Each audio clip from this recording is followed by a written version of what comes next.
From the White House in the office of the President of the United States, we present an address by Dwight D. Eisenhower. This is the farewell address for President Eisenhower, whose 8 years as chief executive come to an end at noon Friday. Mr. Eisenhower has chosen this time for his final speech.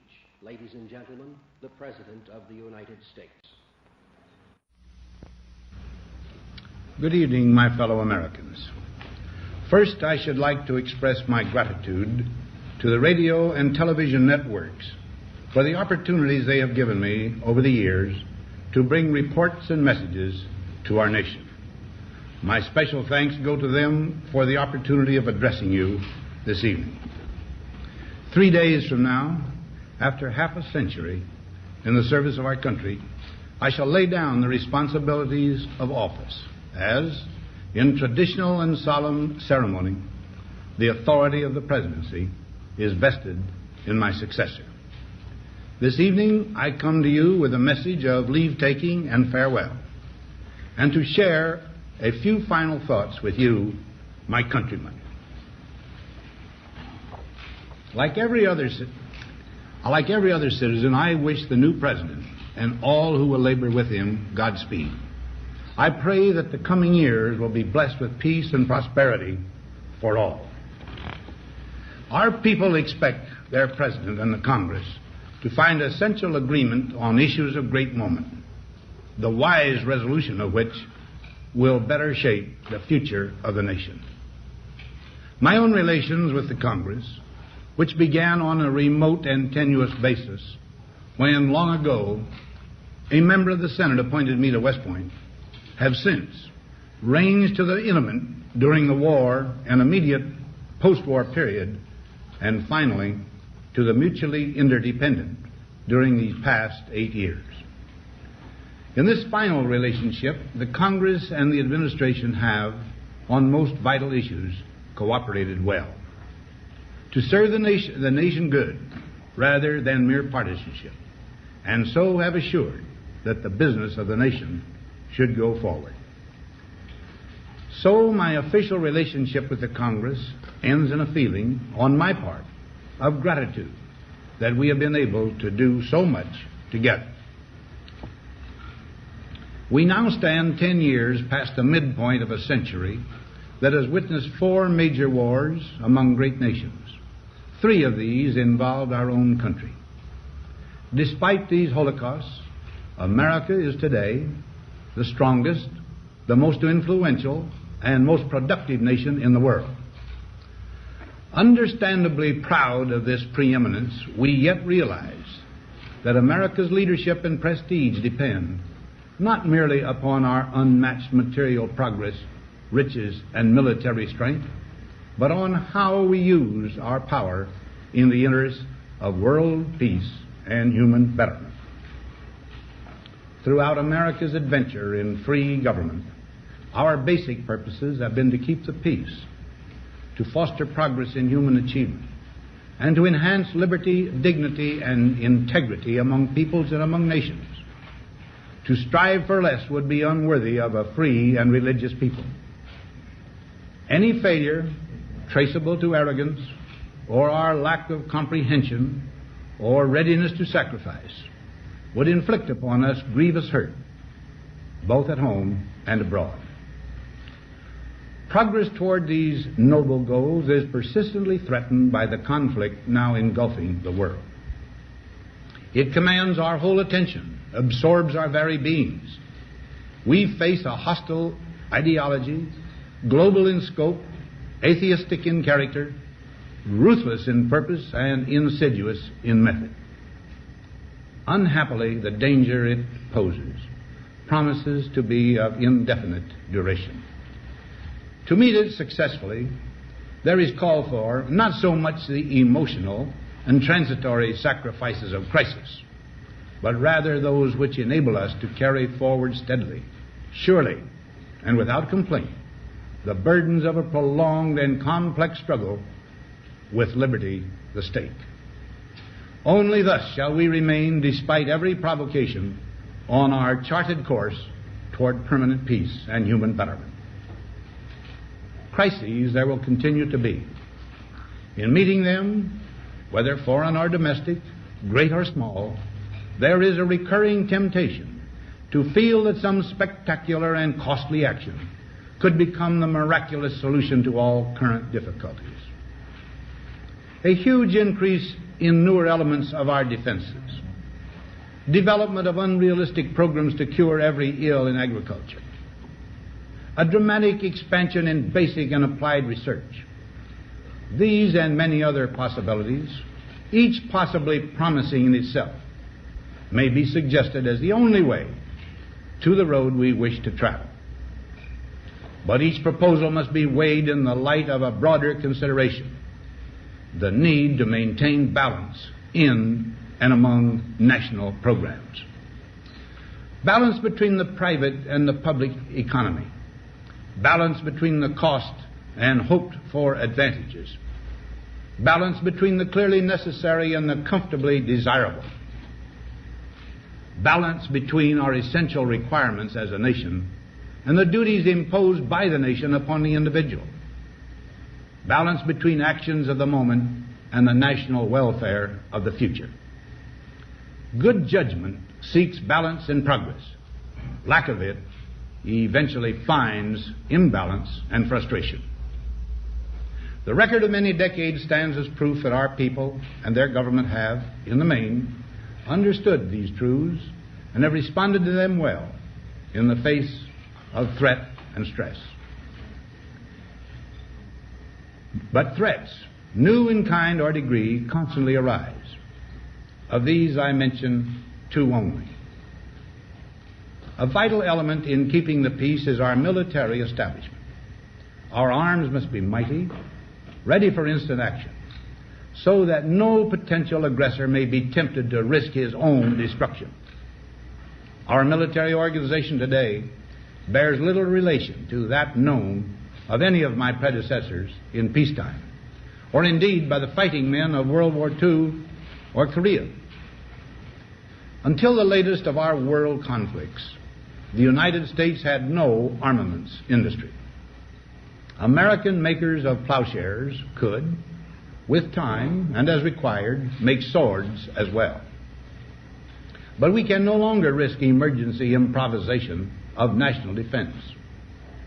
We have been compelled to create a permanent armaments industry of vast proportions. Added to this, 3.5 million men and women are directly engaged in the defense establishment. We annually spend on military security alone more than the net income of all United States corporations. Now, this conjunction of an immense military establishment and a large arms industry is new in the American experience. The total influence, economic, political, even spiritual, is felt in every city, every state house, every office of the federal government. We recognize the imperative need for this development, yet we must not fail to comprehend its grave implications. Our toil, resources, and livelihood are all involved. So is the very structure of our society. In the councils of government, we must guard against the acquisition of unwarranted influence, whether sought or unsought, by the military-industrial complex. The potential for the disastrous rise of misplaced power exists and will persist. We must never let the weight of this combination endanger our liberties or democratic processes. We should take nothing for granted. Only an alert and knowledgeable citizenry can compel the proper meshing of the huge industrial and military machinery of defense with our peaceful methods and goals, so that security and liberty may prosper together. Akin to and largely responsible for the sweeping changes in our industrial military posture has been the technological revolution during recent decades. In this revolution, research has become central. It also becomes more formalized, complex, and costly. A steadily increasing share is conducted for, by, or at the direction of the federal government. Today, the solitary inventor, tinkering in his shop, has been overshadowed by task forces of scientists. in laboratories and testing fields. In the same fashion, the free university, historically the fountainhead of free ideas and scientific discovery, has experienced a revolution in the conduct of research. Partly because of the huge costs involved, a government contract becomes virtually a substitute for intellectual curiosity. For every old blackboard, there are now hundreds of new electronic computers. The prospect of domination of the nation's scholars by federal employment, project allocations, and the power of money is ever present and is gravely to be regarded.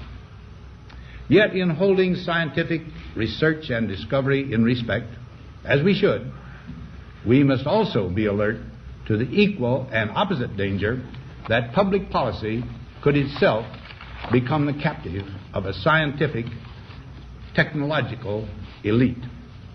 It is the task of statesmanship to mold, to balance, and to integrate these and other forces, new and old, within the principles of our democratic system, ever aiming toward the supreme goals of our free society. Another factor in maintaining balance involves the element of time. As we peer into society's future, we, you and I, and our government must avoid the impulse to live only for today, plundering for our own ease and convenience the precious resources of tomorrow. We cannot mortgage the material assets of our grandchildren without risking the loss also of their political and spiritual heritage. We want democracy to survive for all generations to come, not to become the insolvent phantom of tomorrow. During the long lane of the history yet to be written, America knows that this world of ours, ever growing smaller, must avoid becoming a community of dreadful fear and hate, and be instead a proud confederation of mutual trust and respect. Such a confederation must be one of equals. The weakest must come to the conference table with the same confidence as do we, protected as we are by our moral, economic, and military strength. That table, though scarred by many past frustrations, cannot be abandoned for the certainty agony of disarmament of the battlefield.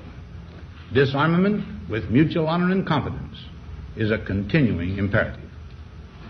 Together we must learn how to compose differences, not with arms, but with intellect and decent purpose. Because this need is so sharp and apparent, I confess that I lay down my official responsibilities in this field with a definite sense of disappointment. As one who has witnessed the horror and the lingering sadness of war, as one who knows that another war could utterly destroy this civilization which has been so slowly and painfully built over thousands of years, I wish I could say tonight that a lasting peace is in sight. Happily, I can say that war has been avoided. Steady progress toward our ultimate goal has been made, but so much remains to be done. As a private citizen, I shall never cease to do what little I can to help the world advance along that road. So in this, my last good night to you as your president, I thank you for the many opportunities you have given me for public service in war and in peace. I trust in that service, you find some things worthy. As for the rest of it, I know you will find ways to improve performance in the future. You and I, my fellow citizens, need to be strong in our faith that all nations under God will reach the goal of peace with justice. May we be ever unswerving in devotion to principle, confident but humble with power, diligent in pursuit of the nation's great goals. To all the peoples of the world, I once more give expression to America's prayerful and continuing aspiration. We pray that peoples of all faiths, all races, all nations may have their great human needs satisfied, that those now denied opportunity shall come to enjoy it to the full, that all who yearn for freedom may experience its spiritual blessings. Those who have freedom will understand also its heavy responsibility, that all who are insensitive to the needs of others will learn charity, and that the sources, scourges of poverty, disease, and ignorance will be made disappear from the earth, and that in the goodness of time all peoples will come to live together in a peace guaranteed by the binding force of mutual respect and love. Now, on Friday noon, I am to become a private citizen. I am proud to do so. I look forward to it. Thank you, and good night.